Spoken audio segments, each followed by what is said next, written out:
بسم اللہ الرحمن الرحیم یا ایھا الذین آمنوا کتب علیکم الصیام کما کتب علی الذین من قبلکم لعلکم تتقون۔ ارشاد خداوندی ہے کہ اے ایمان والو، تم پر روزے فرض کیے گئے ہیں ایسی جیسے تم سے پہلے والوں پر فرض کیے گئے تھے، تاکہ تم متقی بن جاؤ، پرہیزگار بن جاؤ۔ یعنی روزے کا فلسفہ یہ ہے کہ انسان متقی ہو جائے، اللہ کی پرواہ کرنے والا بن جائے، پرہیزگار بن جائے، اس کا باطن پاک ہو جائے، اس کا وجود پاک ہو جائے، اس کے وجود پر اللہ کی حکمرانی ہو جائے، وہ اللہ کی ولایت میں چلا جائے، وہ طاغوت کی ولایت سے نکل جائے، وہ ظلمات سے نکل جائے، وہ وادی نور میں آ جائے، وہ اس مقام پر پہنچ جائے کہ اس کے اعمال کو خدا اس قابل سمجھے کہ وہ قبول خدا ٹھہرے۔ انما یتقبل اللہ من المتقین۔ تقوی وہ مقام اور منزلت ہے، تقوی وہ صفت اور خصوصیت اور فضیلت ہے۔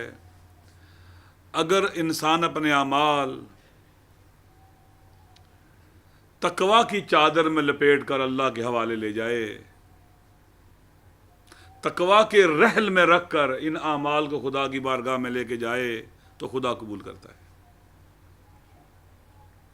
ارشاد خداوندی ہے انما یتقبل اللہ من المتقین، خدا صرف اور صرف متقین کے عمل کو قبول کرتا ہے۔ ایک بات واضح کر دوں کہ ایک بار ہے کہ انسان کا عمل فقہی شرائط کے مطابق صحیح ہے،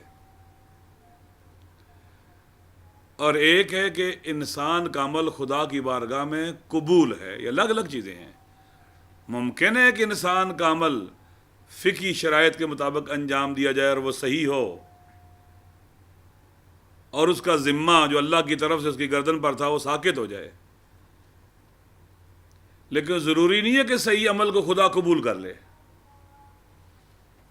خدا عمل کو کب قبول کرے گا؟ جب یہ عمل تقوی کی زمین پر قرار پائے گا، یعنی ایک متقی انسان اس کو انجام دے گا۔ ایک انسان نے نماز پڑھی، اس میں خضوع اور خشوع نہیں ہے، اہتمام نہیں ہے، توجہ نہیں ہے، ذہن منتشر ہے۔ ممکن ہے یہ نماز صحیح ہو، ارکان اور شرائط نماز میں پورے ہوں، اس سے نماز فجر اب کیا ہوگی ہے؟ ساقط ہو گئی ہے، لیکن ضروری نہیں ہے کہ اللہ اس نماز کو قبول بھی کرے۔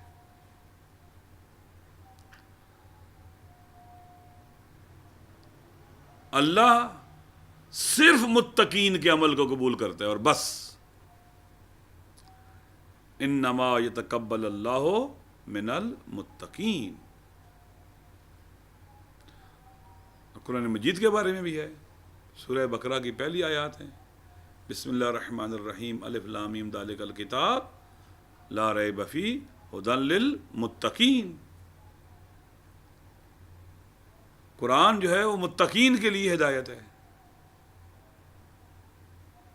متقین کون ہے؟ قرآن مجید کی یہی آیت آگے لے کے چلتی ہے سلسلے کو کہ الذین یؤمنون بالغیب۔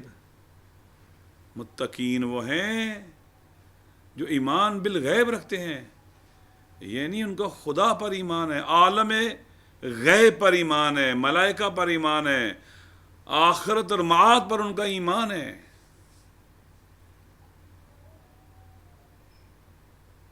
وَيُقِيمُونَ الصَّلَاةَ، وہ اقامہ صلاۃ کرتے ہیں۔ یہ نہیں کہ اقامہ صلاۃ، ایک ہے نماز پڑھنا، ایک ہے نماز کو قائم کرنا، فرق ہے دونوں میں۔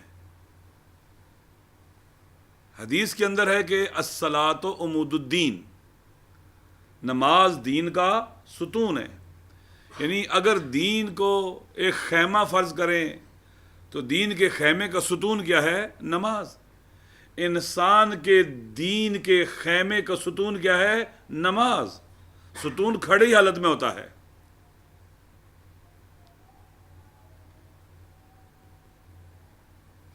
جو مختلف قسم کے طوفان آتے ہیں، تیز ہوائیں آتی ہیں، وہ اس خیمے کو ستون جو ہے اپنی جگہ پر باقی رکھتا ہے.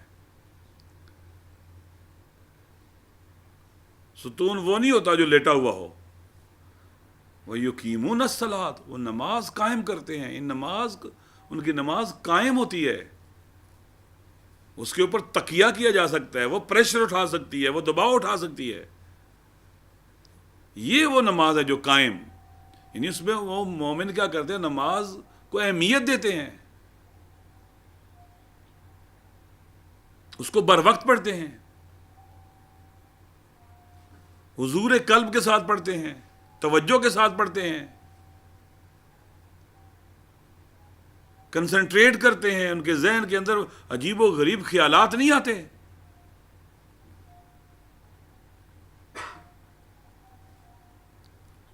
مولا امیر المومنین علیہ الصلوۃ ان لوگوں کی نماز قبول ہوگی، متقین کی نماز قبول ہوگی. وہ نماز کون سی؟ جو تنہا عن الفحشاء والمنکر ہے، وہ نماز متقین کی نماز ہے جو تنہا عن الفحشاء والمنکر ہے. اگر انسان نماز پڑھتا ہے اس کے بعد گناہ کرتا ہے، اس کا مطلب یہ ہے کہ یہ وہ نماز نہیں ہے جو قائم کی گئی ہے. نماز پڑھنے کے بعد جھوٹ بولا، نماز پڑھنے کے بعد جو چیز بیچی اس میں فراڈ کیا، دھوکہ دیا گاہک کو، مہنگی بیچی اس کو، نماز پڑھنے کے بعد غلط کام کیا، کسی کا حق مارا، جھوٹی گواہی دی،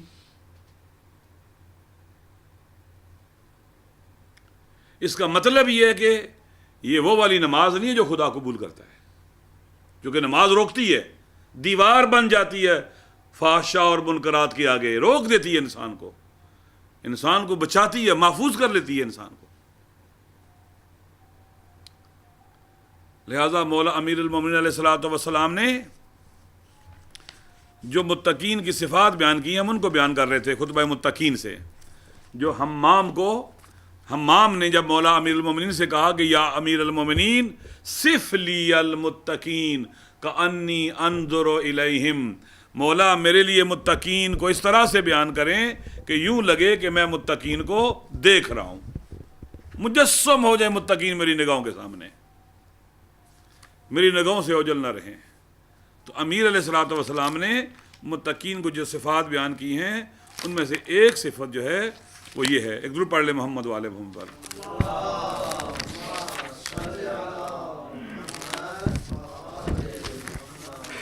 غضوا ابصارہم،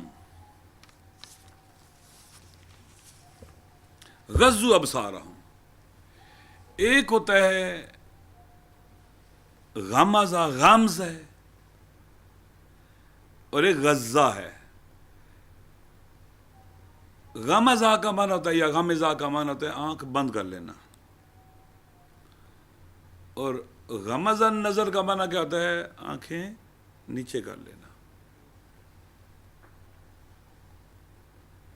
بعض اوقات آدمی ایسے دیکھتا ہے اس کی جو رینج ہوتا ہے دیکھنے کا وہ بہت دور تک ہوتا ہے، بہت دور تک رینج ہوتا ہے اس کا دیکھنے کا، اور جب آنکھیں نیچی کر لے تو اس کے دیکھنے کا جو رینج ہے نا وہ کیا ہو جاتا ہے؟ کم ہو جاتا ہے. تو خداوند متعال جس نے تقوی کو اتنی اہمیت دی، اب امام المتقین متقین کی صفات بیان فرما رہے ہیں کہ متقین کا اپنی آنکھوں پر کنٹرول ہوتا ہے، ان کی آنکھیں آزاد نہیں ہوتی.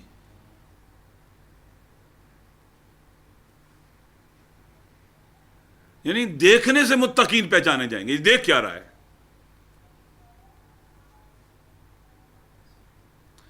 ہر انسان اپنا محاسبہ خود کر سکتا ہے، وہ کیا دیکھ رہا ہے فیصلہ کر لے، میں نے جو دیکھا ہے اس کے مطابق میں کیا ہوں. مولا علی علیہ السلام ارشاد کیا فرماتے ہیں؟ میرا شیعہ کون ہے، مومن کون ہے، متقی کون ہے؟ غضوا ابصارہم اما حرم اللہ علیہم، وہ اپنی آنکھیں ان کے کنٹرول میں ہوتی ہیں ان کی آنکھیں۔ سورہ نور کے اندر بھی آیت نمبر 30 ہے کہ کل المؤمنین یغضوا من ابصارہم، اے نبی مومنین سے کہہ دے کہ اپنی آنکھوں کو جھکا لیں۔ ایک درود پڑھ لیں محمد والے محمد پر۔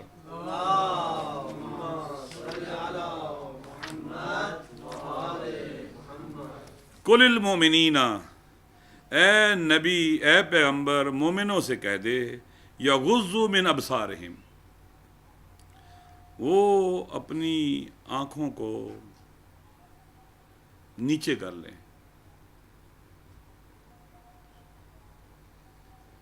نہ دیکھیں، کیا نہ دیکھیں؟ اما حرم اللہ علیہ، جو چیز اللہ نے حرام قرار دی ہے نا ان پر، وہ اگر سامنے آئے تو نگاہیں نیچی کر لیں۔ اس آیت کے شان نزول میں علماء نے بیان کیا ہے کہ ایک نوجوان تھا رسول پاک کے زمانے میں، اور اس نے گلی میں جاتے ہوئے ایک خوبصورت خاتون کو دیکھ لیا۔ جب اس پر نظر پڑی تو اس میں اتنا محو ہو گیا کہ اس کو اپنی ہوش ہی نہ رہی۔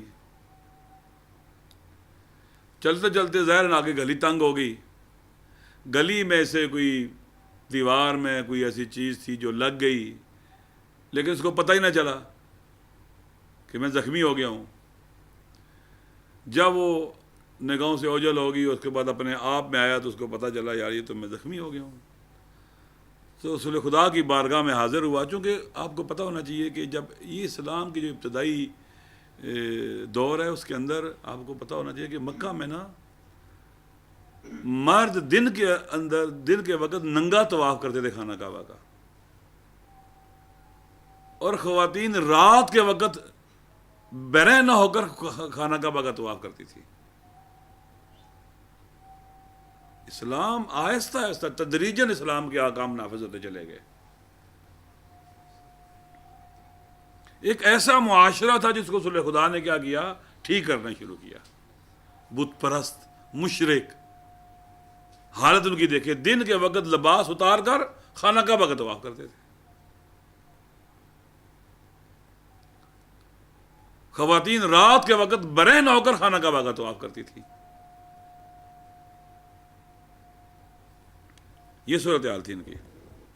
تو وہ جو خاتون تھی بظاہر اٹریکٹیو تھی، اس نے کامل حجاب نہیں کیا ہوا تھا، مکنا وغیرہ کیا ہوا تھا لیکن کمپلیٹ حجاب نہیں کیا ہوا تھا۔ اس کا چہرہ اور باقی جو اس کی جب بہرحال اٹریکٹیو تھی اس کے لیے۔ اب میں جو بعض کتابوں میں لکھا ہوا اس کو بیان کرتے ہوئے مجھے شرم آ رہی ہے۔ تو یہ جوان تھا، جب اس نے اس کو دیکھا تو بس اس میں گم ہو گیا۔ گم ہونے کے بعد اس کو جب چوٹ لگ گئی اور وہ اس کو یہ بھی پتہ نہ چلا تو رسول خدا کی بارگاہ میں حاضر ہوا۔ یہ تو واقعاً ایسا ہی ہے، جو چیز جب بھی انسان کسی چیز سے محبت کرتا ہے اس میں محو ہو جاتا ہے۔ سیم حالت اولیاء الہی کی ہے، جب خدا کی بارگاہ میں جمال خدا میں مستغرق ہو جاتے ہیں انہیں نہیں پتہ چلتا کہ ہم کس حالت میں ہیں۔ وہ زخمی ہوتے ہیں، انہیں تیر لگتا ہے، انہیں احساس ہی نہیں ہوتا درد اور تکلیف کا۔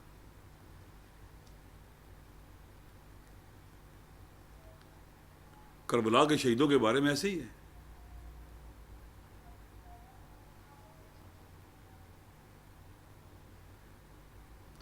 کہ مولا حسین علیہ السلام سے ایک ہے وہ معروف کے منسوب شعر ہے، شاید سید حیدر عاملی کا ہے کہ الہی ترکت الخلق ترا فی ہواک وایتمت العیالی لکے اراک ولو قطعت بالسیوف اربا اربا لما حن الفؤاد الی سواک۔ اے خدا، الہی ترکت خلقا ترا فی ہواک، پوری کائنات کو میں نے تیری خاطر، تیرے محبت اور عشق کی خاطر میں نے ترک کر دیا ہے، توجہ ہٹ گئی ہے۔ جب انسان جذب ہوتا ہے اپنے محبوب میں، معشوق میں، تو باقی چیزوں کی توجہ کیا ہوتی ہے؟ ہٹ جاتی ہے۔ وَأَيْتَمْتُ الْعَيَالِ لِكَيْ أَرَاكَ، میں نے بچوں کی یتیمی کو قبول کیا ہے تاکہ تجھے دیکھ سکوں، تجھے دیکھنے کی خاطر، تیری ملاقات کی خاطر، تیرے لقاء کی خاطر، تیرے وصال کی خاطر۔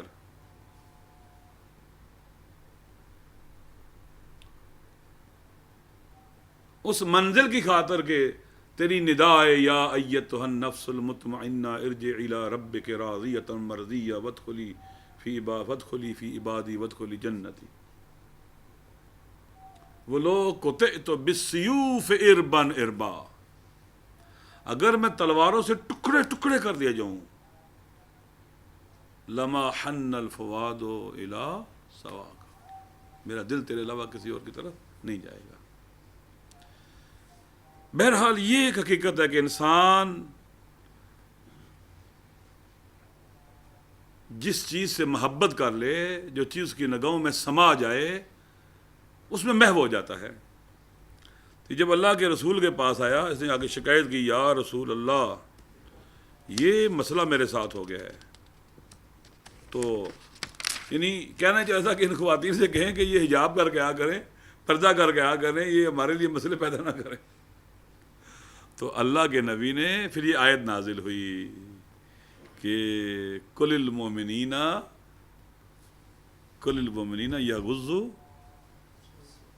یغضوا من ابصارہم، اے نبی مومنین سے کہہ دے، کیا کہہ دے؟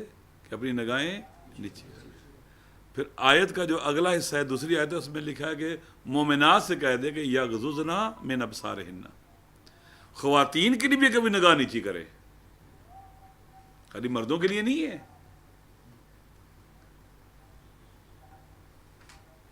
خواتین کے لیے بھی ہے کہ وہ اپنی نگاہ کیا کریں؟ وہ نیچی کریں۔ جیسے مردوں کے لیے مشکلات پیش آ سکتی ہیں، ایسے خواتین کے لیے بھی پیش آ سکتی ہیں۔ لہٰذا خواتین کے لیے بھی لازمی ہے کہ وہ بھی اپنی آنکھوں کے اوپر کنٹرول کریں۔ اگر کنٹرول نہیں کریں گے تو اس کا نتیجہ کیا ہوگا؟ ذلت اور رسوائی ہے، بربادی ہے۔ بعض عارف علماء سے نقل ہے، وہ فرماتے ہیں کہ اگر کسی آدمی کا اپنی آنکھوں پر کنٹرول نہ ہو اور اس کی آنکھیں، اس کو اب اتنی عادت ہو گئی ہو دیکھنے کی، بری نگاہ ڈالنے کی، اور حیا ختم ہو گیا ہو اس کے اندر سے، اور بے حیا بن گیا وہ کمپلیٹ، اب اگر وہ چاہتا ہے کہ اس کی آنکھیں اس کے کنٹرول میں آئیں تو سورہ نور کی تلاوت کیا کرے۔ جس سورہ کے اندر یہ آیات ہے، سورہ نور کی تلاوت کرے اور خدا سے مدد مانگے، ہے خدا مجھے میری اپنی آنکھوں کے اوپر کنٹرول عطا کر تاکہ میں اس ذلت اور رسوائی سے بچ سکوں۔ اب دیکھیں کہ اس حوالے سے کئی روایات بھی ہیں جو معصومین علیہ الصلوۃ والسلام سے نقل ہیں۔ ایک پہلی روایت ہے جو آنکھ کو کنٹرول کرنے کے حوالے سے ہے۔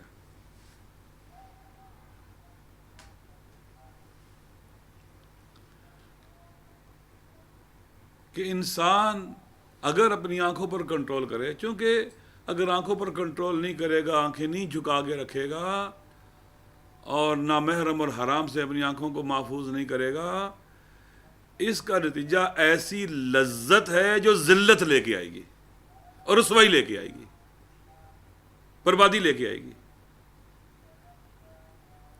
ویسے بھی ایک غیرت مند آدمی کسی کی ناموس کی طرف نگاہ بد نہیں رکھتا۔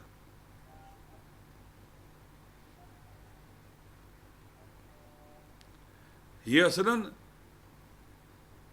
غیرت کے خلاف ہے، بے غیرت لوگوں کا کام ہے، یہ بے حیا لوگوں کا کام ہے یہ۔ لہذا من نظر الی امرأۃ فَيَرْفَعُ بَصَرَهُ چھٹے امام سے روایت ہے فَيَرْفَعُ بَصَرَهُ إِلَى الْمَاءِ إِلَى السَّمَاءِ وَغَمِزَ بَصَرَهُ۔ روایت ہے کہ جو آدمی کسی کی نامحرم خاتون پر نگاہ پڑی سے سر آسمان کی طرف بلند کر لیا یا زمین کی طرف جھکا لیا،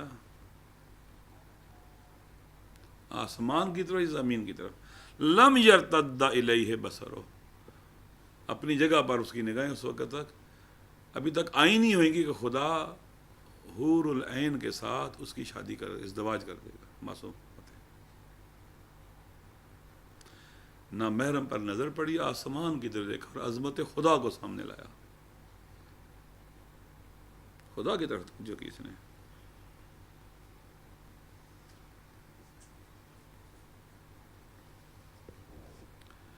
حدیث ہے کہ اشتد غضب اللہ علی امرأۃ، ایسی عورت جو نامحرم مرد کو دیکھے نگاہ حرام سے،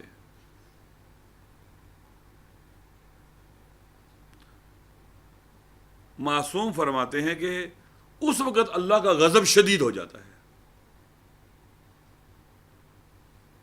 جب کوئی خاتون نامحرم کی طرف نگاہ ڈالتی ہے اور نگاہ حرام۔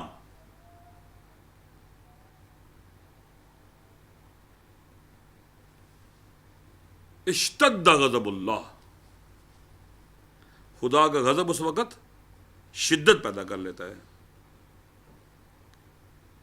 ایک آلودہ نگاہ، ایک گھٹیا اور پست نگاہ، ایک حرام نگاہ جب یہ عورت اٹھاتی ہے تو بس، چاہے مرد کی نگاہ نگاہ حرام ہو، چاہے خاتون کی نگاہ نگاہ حرام ہو، یہ خدا کو قبول نہیں ہے۔ اور خدا متعال نے حکم دیا کہ ہم اپنی آنکھوں کی حفاظت کریں۔ بہت سے گناہوں کی وجہ جو ہے نا وہ آنکھ ہے۔ انسان پہلے دیکھتا ہے، پھر انسان کا دل اس کے پیچھے چلتا ہے۔ بہت زیادہ گناہ آنکھ سے شروع ہوتے ہیں، ان کا مقدمہ آنکھ ہے۔ لہذا اگر انسان اپنے آنکھوں کو کنٹرول نہ کرے تو بہت سے گناہوں سے نہیں بچ سکتا۔ تمام حرام سے معصوم کیا فرماتے ہیں؟ غضوا ابصارہم عما حرم اللہ علیہم۔ مولا علی اس خطبے میں ارشاد فرماتے ہیں کہ متقین وہ ہیں، میرے شیعہ وہ ہیں، مومنین وہ ہیں جو حرام سے اپنی نگاہوں کو بچاتے ہیں۔ چھٹے امام سے کل میں نے ایک حدیث پڑھی تھی کہ یہ جو کیا اسے کہتے ہیں کہ النظرۃ سہم،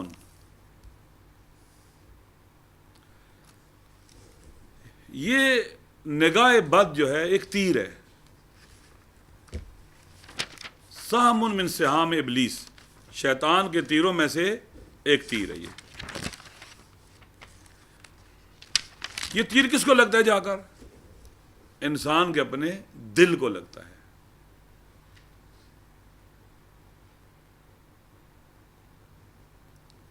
یہ تیر مارتا ہے، یہ دین کو تیر مارتا ہے۔ یہ تیر جو حرام نگاہ والا تیر ہے یہ اسلام کو مارتا ہے۔ یہ قرآن کو تیر مارتا ہے، یہ کہ قرآن نے منع کیا یہ کام نہ کرو۔ قل للمؤمنین غضوا من ابصارہم،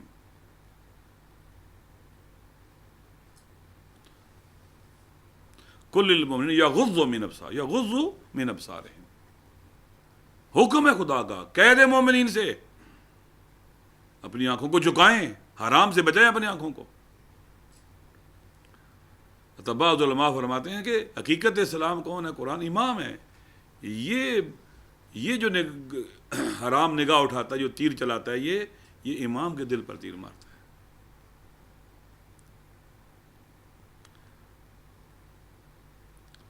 آیت اللہ ناصری نے حفظہ اللہ، جو بزرگ علماء میں سے ہیں، ایک واقعہ نقل کیا، میں نے سنا ان سے۔ کہتے جب نجف میں تھا تو کچھ زائرین وہاں آئے ہوئے تھے زیارت کرنے کے لیے، 8 لوگ تھے۔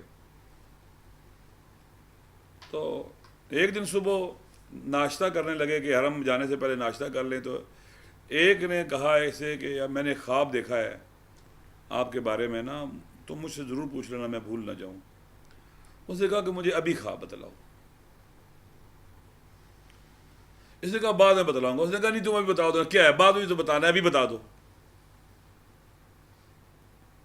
تو اس نے کہا کہ میں نے خواب میں دیکھا ہے کہ حرم میں ہیں، امام حسین علیہ السلام سواری پر تشریف فرما ہے اور تم امام کو تیر مار رہے ہو، کبھی سامنے سے تیر مارتے ہو، کبھی پاؤں کی طرف تیر مارتے ہو، کبھی سر کی طرف تیر مارتے ہو۔ جب اس نے یہ کہا اسے رونا شروع کر دیا، اور باقیوں نے کہا کہ تم نے اگر ایسا خواب دیکھا تھا تو بتایا کیوں اس طرح سے تم نے؟ اس نے کہا اس نے خود مجھے مجبور کیا، بتاؤ۔ وہ روتا رہا، اٹھ کے وہ چلا گیا حرم میں، وہاں روتا رہا، معافی مانگتا رہا۔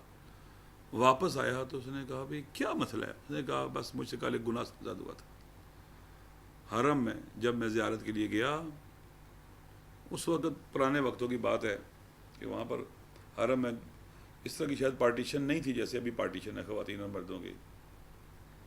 کہتا میں جب حرم کو بوسہ دینے لگا تو میری عورت پر ایک نظر پڑ گئی جو خوبصورت تھی،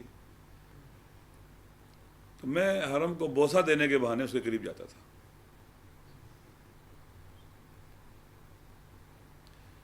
یہ نگاہ بد تھی، اور خواب میں جو ان کے ساتھ ایک پاک ترین انسان تھا، اس نے خواب میں کیا دیکھا کہ یہ امام کے کبھی سر والی طرف تیر مار رہا ہے، کبھی پاؤں والی طرف تیر مار رہا ہے امام کو۔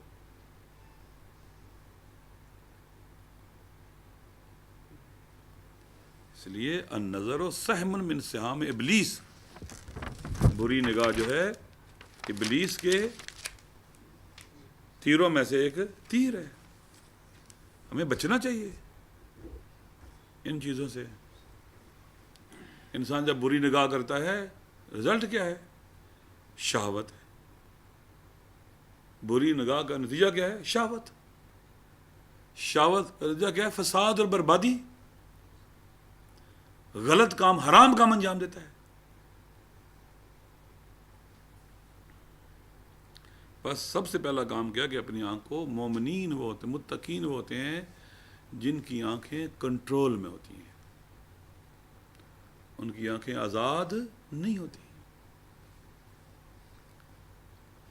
نہ ٹی وی پر بھی ایسی چیز دیکھتے ہیں، ڈرامے نہیں دیکھتے۔ آج کل انٹرنیٹ ہے، اتنی بیہودگی آ گئی ہے جس کی انتہا نہیں ہے۔ اپنے آپ کو حرام سے بچاتے ہیں۔ غضوا ابصارہم عما حرم اللہ علیہم۔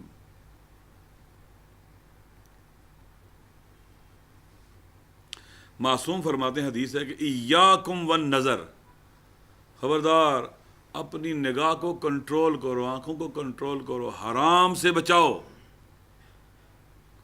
حرام سے بچاؤ۔ فَإِنَّهَا تَزْرَعُ فِي قَلْبِ صَاحِبِهَا الشَّهْوَةَ۔ بری نگاہ جب آپ نے ڈالی تو معصوم فرماتے ہیں آپ نے ایک بیج کاشت کر دیا، بیج بو دیا، اپنے دل میں بیج بو دیا آپ نے۔ اس بیج کا نتیجہ کیا ہے؟ شہوت۔ فَإِنَّهَا تَزْرَعُ فِي قَلْبِ صَاحِبِهَا الشَّهْوَةَ۔ آپ نے شہوت کا جب بری نگاہ ڈالی تو آپ نے شہوت کا بیج کاشت کر دیا اپنے دل میں۔ جب شہوت کا بیج کاشت کر دیا، دیکھو گے یہ شہوت ایک تناور درخت کی شکل میں آ جائے گی، برباد کر دے گی باطن کو، انسان کو، اور کتنے پتہ نہیں گھروں کو برباد کرے گا۔ یہ فقط فاسد نہیں رہے گا، ممکن ہے مفسد بن جائے، فساد پھیلانے والا بن جائے۔ غلبہ شہوت، نتیجہ جب شہوت بڑھے گی رزلٹ کیا ہے؟ خیانت کرے گا۔ اگر اس نے کنٹرول کیا تو پھر محفوظ ہوگا۔ درود پڑھ لیں محمد و آل محمد پر۔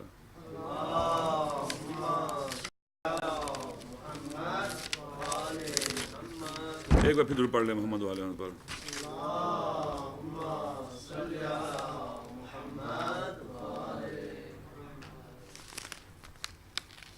اس کے بعد وَوَقَفُوا أَسْمَاعَهُمْ عَلَى الْعِلْمِ النَّافِعِ لَهُمْ۔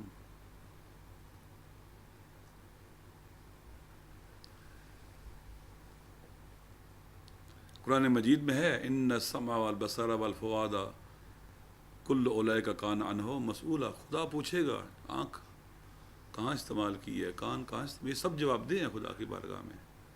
حتیٰ روایات کے اندر ہے کہ انسان کی جلد گواہی دے گی اس کے خلاف، بدن کی جلد، وہ زمین جہاں گناہ کی ہے وہ زمین گواہی دے گی انسان کے خلاف۔ قرآن میں ہے کہ انسان اپنی جلد سے کہے گا کہ تم میرے خلاف کیوں گواہی دے رہی ہو، جلد بولے گی، کہے گی کہ اسی خدا نے مجھے نطق کی طاقت عطا کی دی ہے جو ہر شے کو بولنے کی طاقت دیتا ہے۔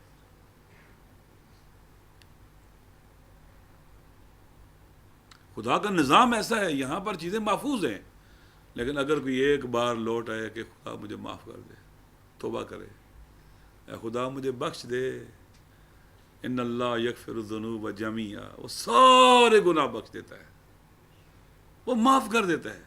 کوئی واپس تو ہے، وہ کریم ہے، وہ کریم رب ہے، کوئی ہوٹے تو صحیح۔ نہ صرف یہ کہ گناہ بخش دیتا ہے بلکہ تم گناہوں کو نیکیوں میں بدل دیتا ہے خداوند متعال۔ یبدل السیئات بالحسنات۔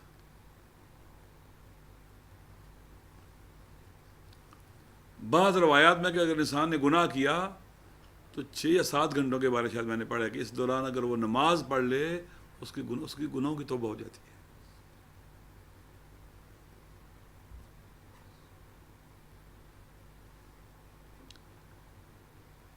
لہذا ضروری ہے کہ ہم خدا کی طرف واپس لوٹیں، توبہ کریں، اس کی بخشش کے دروازے کھلے ہیں، ماہ رمضان ہے۔ بعض اوقات انسان کو اچھی باتیں بوجھ لگتی ہیں،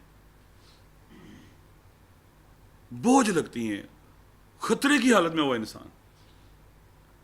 چھٹے امام کی روایت ہے کہ ایک انسان جب گناہ کرتا ہے اس کے دل میں سیاہ دبا لگتا ہے، گناہ کرتا ہے وہ دبا بڑھتا چلا جاتا ہے، یہاں تک کہ اس کا قلب الٹے ہوئے ظرف کی طرح، الٹے ہوئے جگ کی طرح ہو جاتا ہے، جو بھی اس میں ڈالے گا وہ نیچے گرے گا، اس کے اندر نہیں جائے گا۔